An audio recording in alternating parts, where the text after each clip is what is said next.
fait longtemps que j'ai pas eu besoin d'avoir une wildcard pour entrer dans un tournoi du Grand Chelem. Je suis hyper honoré évidemment de recevoir cette wildcard de la fédération. Je prends ça vraiment comme un signe de reconnaissance. Je suis ravi, honoré et j'espère qu'à mon tour je vais pouvoir voilà, montrer l'exemple et bien jouer ici à l'Australian Open. Pour moi c'est sûr que c'est quelque chose de particulier de venir ici puisque j'ai un rapport assez particulier avec le public australien. Ils m'ont toujours énormément soutenu.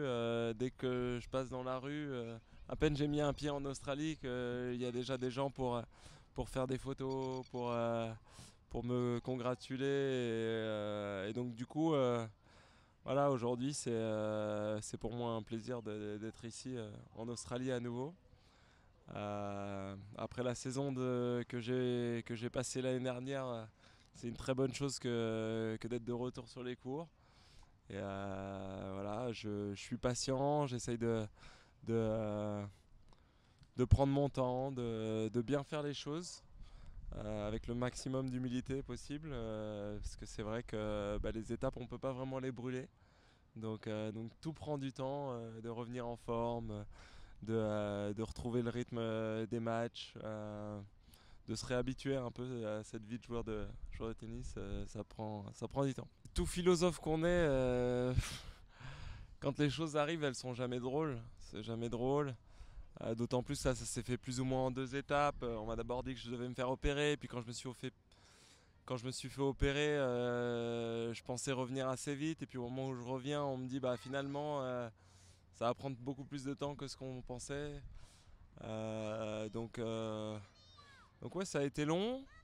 Et à la fois, évidemment, le fait d'avoir mon petit garçon, le mariage avec ma femme, ça m'a permis aussi de relativiser tout ça et de me dire que ma vie elle est quand même fantastique et que grâce au tennis, j'ai la chance de vivre, d'avoir vécu et de vivre des moments exceptionnels. Donc oui, j'ai pris un peu de recul et puis j'essaye de vivre les moments qui me restent sur le terrain et sur le tour du mieux possible avec le plus de positivisme possible.